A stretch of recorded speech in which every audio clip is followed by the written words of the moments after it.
I only have 5 slides left for today. And we're not even going to do those all at once. We're going to break it into 2 and 3. Okay, so I just want to go over the first 2 slides first and do a few example problems with those. So this is again about ionic bonding, and I want to determine how certain atoms will bond with each other. How do I know it's H2O? How did I know it was CaCl2? I want to know how I know that. All right, so ionic bonds, of course, are formed with a metal and a nonmetal. This will be true for ionic bonding when we study covalent. You'll have 2 nonmetals for covalent bonding. But we're always going to have a metal a loser and a nonmetal a gainer.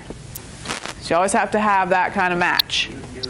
And of course, these would make oppositely charged ions. A positive and negative charge is why, in the end, they stay together, because opposites attract. And the metals would want to be near the nonmetals. Okay, so here's our example, sodium and chlorine. Sodium has 1 valence electron. Does it lose it or gain more? Yeah, it's going to lose that 1 valence. It's going to give it to something that wants 1 or more. Chlorine, on the other hand, has how many valence electrons? Chlorine, Cl, 7. So how many more does it want? 1. Great. So these are a perfect match. Sodium will give 1, chlorine will accept 1, and this is how I would show this with a dot diagram. The metals really don't want any dots left around them at all, showing that they have lost their valence electrons, and the underneath set of electrons would be full and make them stable. The nonmetals would like to have 8 dots around them. So I just show an arrow showing that sodium's valence electron goes to chlorine. I know that that's going to be stable and balanced. So this is it. This is my formula. 1 Na and 1 Cl makes this stable and happy. And we always write the metal first, or the positive ion first. It would not be like Cl first and then Na would be wrong. It's got to be NaCl. It's kind of like you'd read left to right. Put the metal from the left first and then the nonmetal second. All right, another example. How will chlorine and magnesium bond? All right, this is how we go about doing this. Draw 1 dot diagram for each. Just start with 1 of each.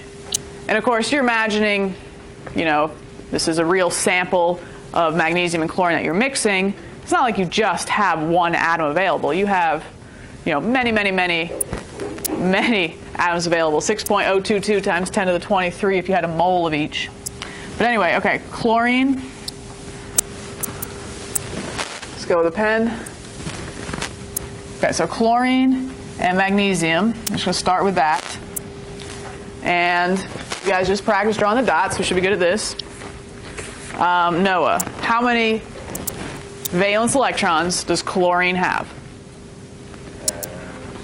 7. I'm going to put 7 dots around chlorine. 1 on each side, and then I'll start pairing them up. All right, so maybe like that. All right, Sailor, how many valence electrons does magnesium have? Mg. 2. Okay, there's 2. So that's step 1. Draw 1 of each.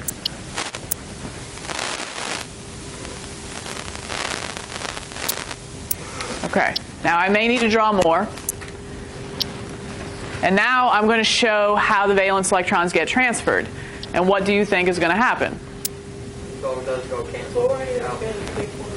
Good. Chlorine's going to take just 1. Okay, so chlorine's got 7. It really wants 8 to be stable. So this one's going to go over here. And now chlorine is happy. That chlorine has now become an ion because it's gained an electron and it's stable and happy. It's got this nice set of 8. Is magnesium happy? Oh, yeah, that's true. No. It's maybe happier, but it's not happy yet. It's sad because it only got rid of 1 of its valence electrons and it wants to get rid of all of them. Metals want to lose all that they have. So what do I do with that one? It dies. Just disappears? Just erase it? No, you should. It's got to go somewhere. Where can it go? to another chlorine. So if one atom is sad, if one atom is not stable yet, draw another of the other. So I'm not drawing another Mg, I'm drawing another what? Cl.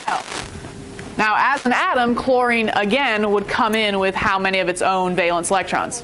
7. It's going to start off with 7 as an unstable atom, so it's sad over here. But we can easily fix this. Exactly.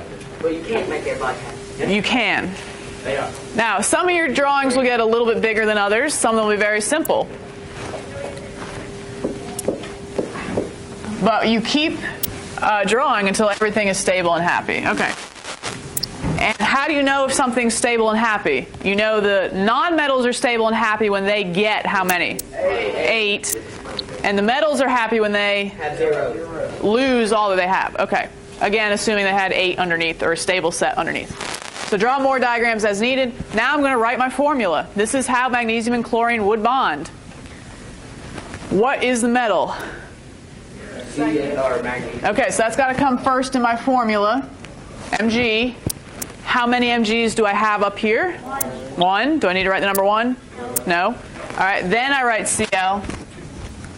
How many Cl's did I need to make this happy? 2. Okay, and we'll get to the naming next, but this would be called magnesium chloride. You change the N to ide to show an ionic bond, but we'll do that later. I want to do some more practices with the dots. So, go to your other worksheet. The one that shows some dots being drawn. And go.